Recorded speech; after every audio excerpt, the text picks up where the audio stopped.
안녕하세요 여러분. 오늘은 두 번째 시간으로 저번 시간에 이어 동사가 어떻게 문장으로 확장되어 가는지 한번 살펴볼 수 있도록 하겠습니다. 저번 시간에 영어에서 가장 중요한 것이 동사라고 말씀드렸었습니다. 그럼 동사에서 어떻게 문장이 되어 가는지 한번 살펴볼 수 있도록 하겠습니다. 우선 이렇게 구석기, 신석기, 청동기, 철기로 나누었습니다. 구석기에서 이렇게 사냥을 하기 시작하고 그리고 여기서는 채집을 하기 시작합니다. 사냥을 하는 영어에서는 이렇게 고기를 잡아서 단백질을 섭취하다 보니 점점 뇌가 커지기 시작하고 세월이 지나면서 조금씩 뇌가 발달하기 시작합니다. 그래서 이전에는 go, come 이런 동사의 종류들만 사용하다가 점점 뇌가 발달하다 보니 자아의 개념을 알기 시작합니다. 그러면서 I가 등장합니다. 내가 사냥을 한다는 거죠. 한국어에서는 우리는 우리죠. 영어는 자신이 모든 것의 중심이다 보니 개인주의가 굉장히 강합니다. 하지만 한국어에서는 단체가 중요하다 보니 자아를 생략하는 경우가 많습니다. 이것이 고스란히 말로도 반영되어 있는데 예문들을 한번 살펴볼 수 있도록 하겠습니다. 이렇게 영어 예문에서 보시면 Hey Tom, where are you going? 이 문장을 한국어답게 해석해 보시면요. Tom 어디가로 해석하실 수 있습니다. 영어에서는 이렇게 이름을 부르고도 다시 you라는 주어를 넣어줍니다. 그러나 한국어에서는요. you가 없습니다. 그러다 보니 다시 이 한국어를 가지고 영어로 옮길 때 초급자분들이 많이 하는 실수가 where go라고 표현을 하십니다. you가 없습니다. 두 번째 예문에서도요. 답변을 이렇게 해주겠죠. I'm going to school 또는 I'm on the way to school. 이걸 한국어답게 해석해 보시면요. 학교가라고 할 수 있습니다. 여기도 당연히 영어에는 이렇게 I가 있지만 한국어에서는요. 나는 이라는 말이 없습니다. 이걸 다시 영어로 옮겼을 때 많이 하시는 실수가 그냥 school이라고 하십니다. 물론 school만 이야기하셔도 상대방은 이해를 합니다. 하지만 이것이 여러분들이 하시고자 하는 말씀은 아니잖아요. 아래에 보시면요. 더 심각한 문장이 나옵니다. 이렇게 열심히 공부하고 있는 자녀가 있고 이렇게 어머니께서 자녀에게 이렇게 이야기를 합니다. Do you want me to get you something to drink? 이게 한국어답게 무슨 말이냐 그러면요. 마실 것 좀 가져다 줄까? 라고 이야기합니다. 여기서 보시면 영어는 you가 있고 me가 있고 다시 you가 있는데 한국어에는요. 이 you가 없습니다. 그리고 me도 없습니다. 그리고 다시 이 you도 여기에는 한국말에는 존재하지 않습니다. 이 말을 직역해 보면요. 당신은 원합니까? 나에게 가져다 줄 것을 당신에게 뭔가 마실 것을요. 근데 한국어는 그냥 마실 것 좀 가져다 줄까? 라고 하다 보니 이 you, me, you가 다 생략되다 보니 나중에 이걸 다시 영어로 옮길 때 정말 소위 말하는 멘붕에 빠지게 됩니다. 그러면서 한참 생각하시고 난 다음에 하시는 대답이 보통 drink? 이렇게 말씀하십니다. 아래의 문장을 또 살펴보시면요. 4번에서 He said that he would go 이 문장은요, 걔가 간다고 그러던데 라는 말로 해석을 하실 수 있습니다. 여기 걔는요, 여기에 he입니다. 하지만 이 that 다음에 오는 이 he를 한국어에서는요, 말해주지 않습니다. 그러다 보니까 나중에 걔가 간다고 그러던데 라는 말을 영어로 말씀하시고 싶으실 때 보통 he said 까지는 잘 하시는데 그냥 go라고만 말씀하십니다. he를 다시 내어주지 못하시는 경우가 많습니다. 그러다 보니 절문장에 가면 굉장히 어려움을 느끼십니다. 이렇게 영어는 주어를 정말 중요하게 생각합니다. 그러다 보니 우리에게는 우리나라 말에는 없는 개념들을 또 가져다 쓰는데요. 이 It is easy for me to do it 에서 보시듯이 이것을 가짜 주어라고 하고 이 for me는 의미상의 주어라고 하고 이 to do는 진짜 주어라는 개념을 가져다 씁니다. 정말 주어가 중요하기 때문이죠. 이제 다시 앞으로 돌아가서 살펴볼 수 있도록 하겠습니다. 이렇게 주어, I, 동사를 사용하는 문장을 영어에서는 일형식이라고 합니다. 내가 간다라는 표현이죠.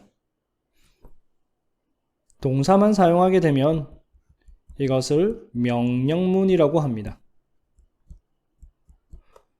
go, 가라, come, 와라, catch, 잡아라, 이런 동사들이죠. 이런 동사들만 사용하면 저는 이런 원시인의 언어라고 합니다. 여러분들은 이런 원시인의 언어를 많이 사용하시나요? 이제 그러면 또 아래로 넘어가서요. 구석기에서 점점 더 시간이 지나면서 머리가 점점 더 똑똑해지기 시작하면서 이제는 자아가 어떤 상태인지, 자신이 어떤 상태인지도 표현하게 됩니다. 이때 등장하는 개념이 형용사라는 것입니다. 내가 어떤 상태인지. 이것이 바로 이렇게 넘어와서 이형식을 나타내는 것입니다. 대표적인 이형식 동사를 비동사라고 하는데 이 비동사가 어떻게 나왔는지는 다음에 또 상세하게 설명드릴 수 있도록 하겠습니다. 여기에서 주어가 I니 이 be가 am으로 변해서 다시 I am hungry. 나는 지금 배고픈 상태입니다. 이런 것들을 나타내주는 개념들입니다. 내가 슬픈지, 내가 피곤한지 등이죠. 이렇게 형용사 개념이 등장하게 됩니다. 그래서 I, 동사, 형용사가 되는 거죠. 신석기로 이제 넘어가 보겠습니다. 신석기로 넘어가면서 이제 이렇게 사냥 도구도 발달하고 그리고 기술도 발달하게 됩니다. 그러다 보니 더 많은 동물들을 잡을 수 있게 되고 잉여 동물도 생깁니다. 그러면서 자연스럽게 이렇게 목축이 시작되고 채집을 하는 쪽에서는 농경이 시작됩니다. 물론 이런 사냥과 채집은요, 계속해서 여기서도 신석기에서도 이루어집니다. 그리고 이렇게 목축을 하다 보니까요, 이렇게 말도 있고 양도 있고 개도 있고 닭도 있고 이런 가축들이 생기기 시작하고 이런 가축들의 이름을 주기 시작합니다. 이 네 가축들의 또는 네 사냥감들의 이름을 영어에서는 명사라고 합니다. 이것이 나의 목적이고 이것을 현대문법에서는 목적어라고 합니다. 영어에서 내 목적어가 될 수 있는 것은 오로지 명사밖에 없습니다. 이것이 형식으로 들어오면요, 사명식이 되는 것입니다. 내가 잡는다 내 사냥감을. 이 사명식이 영어에서 70%를 차지합니다. 70% 이상을 차지하게 됩니다. 가장 많은 형식입니다. 왜냐하면요, 내가 내 먹을 것을 잡으면 먹고 사는 데 지장이 없으니까요. 이제 시간이 점점 흘러 청동기로 들어가게 됩니다. 신석기까지는 떠돌아다니는 유목 생활을 했습니다. 하지만 목축과 농경이 점점 발달하면서 청동기로 들어가면서 마을을 이루는 정착 생활을 하기 시작합니다. 또한 신석기까지는 모두가 평등한 평등사회였는데 정착 생활을 하면서 계급사회가 되기 시작합니다.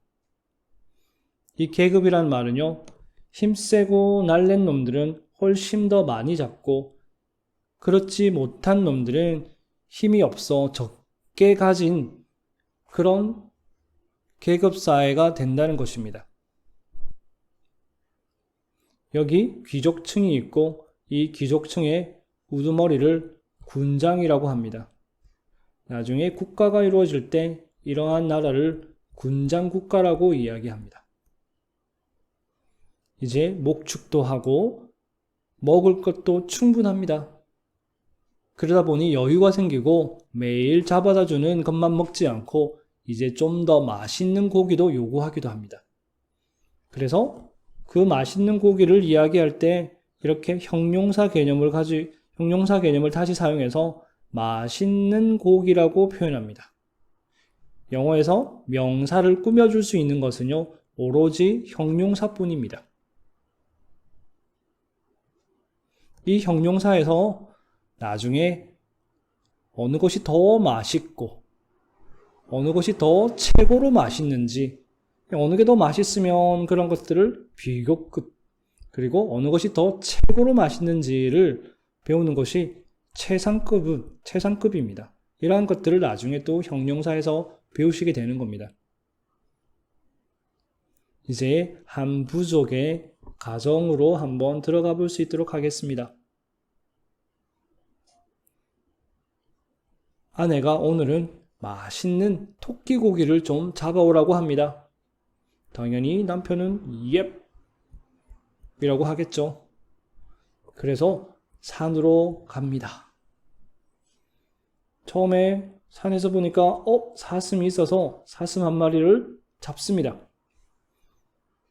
그리고 토끼를 잡기 위해서 이 산, 저 산을 돌아다닙니다. 그런데 이상하게 토끼가 한 마리도 보이지 않습니다. 해는 뉘엿뉘엿 지고 배도 고파지고 집으로 사슴 한 마리만 가지고 갑니다. 마을어귀에 들어서니 슬슬 걱정되기 시작합니다. 맛있는 토끼고기 잡아오라고 했는데 라면서요. 근데 마을어귀에 보니 탐이 마당에서 뭔가를 손질하고 있습니다. 가만히 보니 토끼입니다. 저 자식이 산에 있던 토끼를 다 잡아간다 봅니다. 여러분 같으면 어떻게 하시겠습니까? 당연히 사슴고기랑 토끼고기랑 물물교환을 하시겠죠. 근데 손짓 발짓으로 합니까? 아닙니다. You give me 토끼고기, I give you 사슴고기라고 말을 하면서 바꿉니다. 이것이 바로 사형식입니다.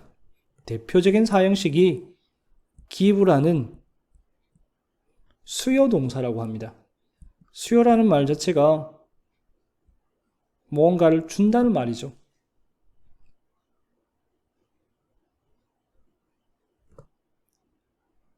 이것을 간접 목적어라고 하고 그 다음 오는 것을 직접 목적어로 합니다. You give me 토끼고기, I give you 노루고기. 사슴고기네요. 이렇게 처음에는 물물교환이 개인 대 개인으로 이루어지다가 마을 중앙에 시장이 생기고 시장에서 이제는 대규모로 물물 교환이 이루어집니다. 그러면서 언어가 더 교류가 되고 말이 더 발달하게 됩니다. 오늘날 이러한 역할을 하는 곳이 인터넷이죠. 이전까지는 신문, 방송이었다고 하면 오늘날에는 인터넷이죠. 지금 새로운 단어가 나오면 수초 만에 전 세계로 퍼져나가죠. 이제 물물 교환을 통해서 맛있는 고기를 많이 섭취하게 되니 또 하나 중요해지는 것이 있습니다. 얼마나 빨리 잡느냐 하는 것입니다. 즉 속도가 중요하게 됩니다. 내가 가서 맛있는 고기를 빨리 잡는 것입니다. 그러다 보니 말로 들어오게 되는데 이것이 형용사에 ly를 붙여서 만드는 부사입니다. 그래서 부사의 기본 형태는 형용사에 ly를 붙여서 만드는 것입니다. 예를 들어서 quick이라는 형용사가 있습니다. 여기다가 ly를 붙여서 부사의 형태로 만들어 쓰는 거죠. 이 법칙을 어기게 되는 단어들도 나오게 되는데 이런 것들을 예외라고 하고 시험 문제에 자주 나올 수밖에 없습니다. 예를 들어서 friendly라는 친근한이라는 형용사가 있지만 이 단어에는 ly가 붙어 있습니다. 그래서 ly가 붙어 있음에도 불구하고 형용사 형태인 것이죠. 그리고 hard나 late, fast, early 같은 단어들은요. 어떠한 단어와 함께 오고 어디에 위치하느냐에 따라서 형용사가 되기도 하고 그리고 부사가 되기도 합니다. 또한 여기서 누가 더 빨리 잡느냐라는 비교급을 공부하시게 되고 또 누가 가장 빠르게 잡느냐라는 최상급을 공부하시게 되는 거죠. 상세한 내용들은 다음에 하나씩 차근차근 배워갈 수 있도록 하겠습니다. 자, 이렇게 I, 동사, 형용사, 명사, 부사가 완성되었습니다. 시장에서 이 말들이 조금씩 퍼지기 시작하고 귀족층에서는요, 또 뭔가를 만들어냅니다. 이렇게 또 뭔가를 만들어냅니다. 왜냐하면 지배계층에게는요, 지배계층의 도구가 있습니다. 바로 내가 신의 자손이라는 종교와 힘의 원천인 군사력과 그리고 문자가 있습니다.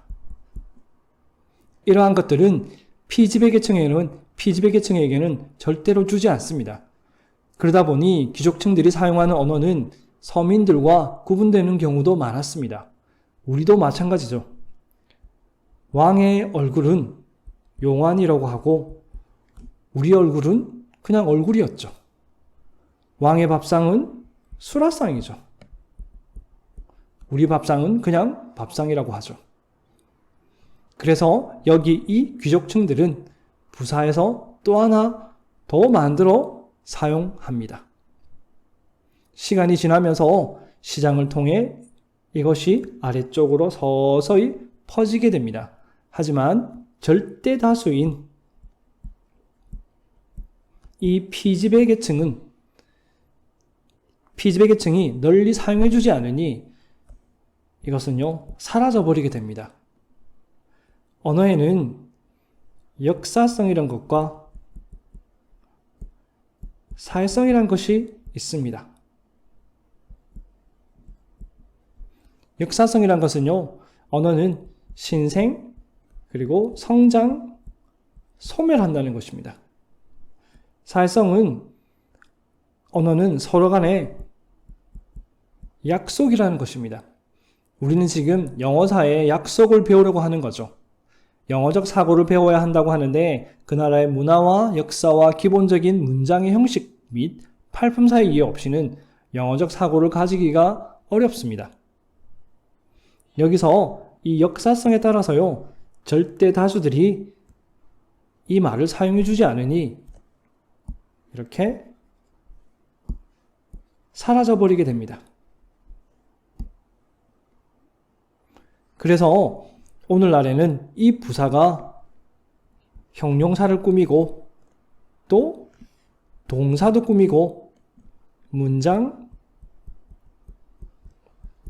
전체도 꾸미고 그리고 부사 자신도 꾸미는 정말 열일하게 되는 거죠. 그러다 보니 이 부사가 시험 문제에 자주 출제되는 것은 당연한 일입니다. 자, 이제 그리고 철기시대로 한번 가볼 수 있도록 하겠습니다.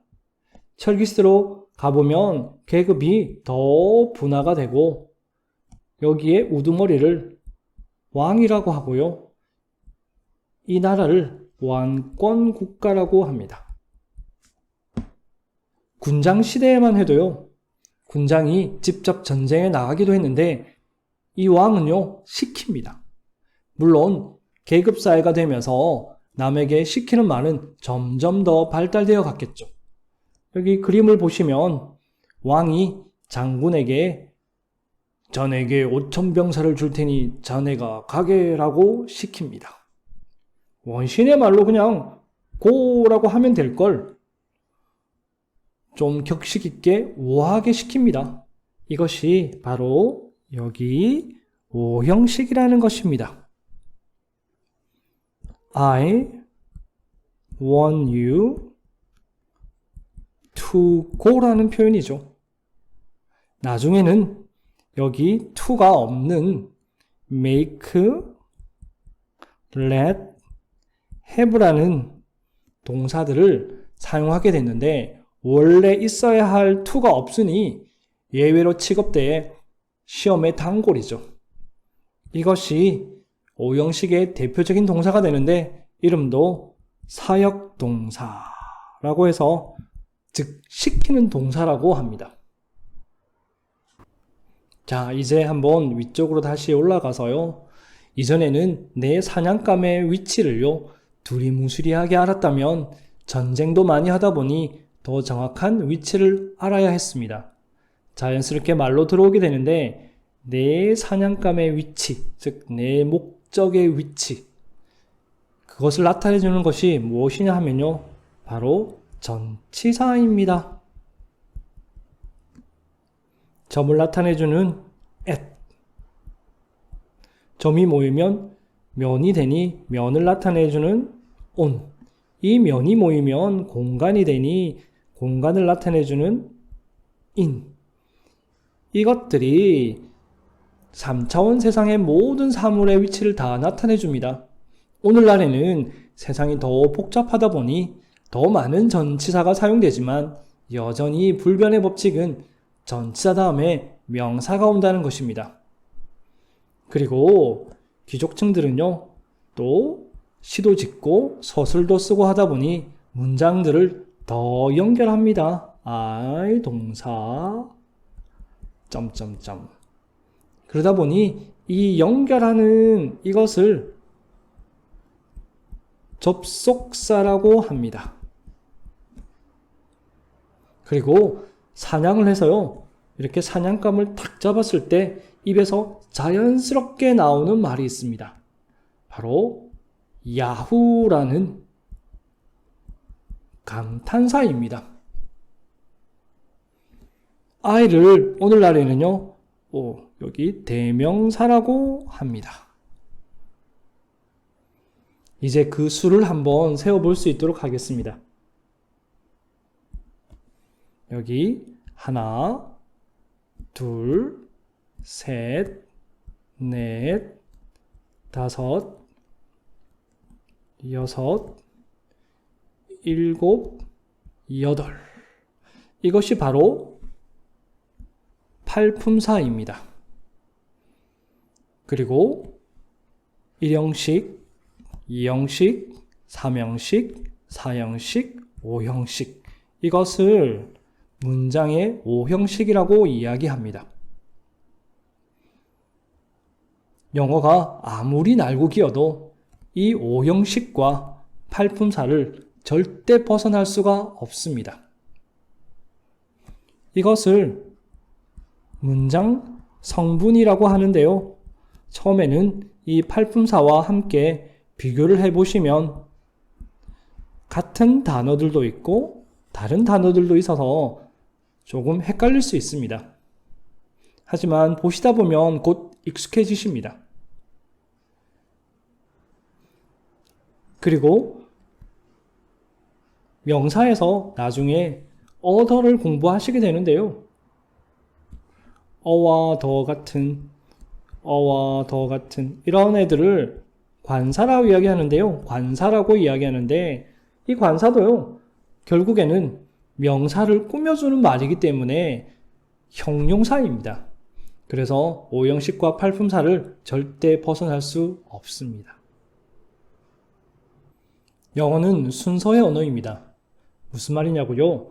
예문을 한번 살펴볼 수 있도록 하겠습니다. 여기 준이가 아침을 먹었습니다 라는 한국어 예문이 있습니다. 이 주어가 이렇게 뒤쪽으로 가도요. 아침을 준이가 먹었습니다 라고 해도요. 한국어에서는 의미 전달하는데 문제가 없습니다. 그리고 이 준이가 제일 끝으로 가도요. 아침을 먹었습니다 준이가 라고 해도 의미를 전달하는 데는 문제가 없습니다. 바로 이 가라는 조사가 있어서 그렇습니다. 을이 있으면 무조건 목적어를 나타내죠. 그래서 이 아침을이 앞으로 가든 뒤로 가든 목적어임을 나타냅니다. 하지만 영어는 그렇지 않습니다. 영어는 어순을 지켜주지 않으면 의미 전달이 안 됩니다. 문장 성분이 변하기 때문이죠. 그래서 순서를 잘 지켜야 하는 언어입니다. 오늘은 여기까지입니다. 그럼 다음 시간에 영어에서 가장 중요한 동사가 어떻게 모양을 변화시키는지 한번 살펴볼 수 있도록 하겠습니다. Thank you for watching. Bye for now.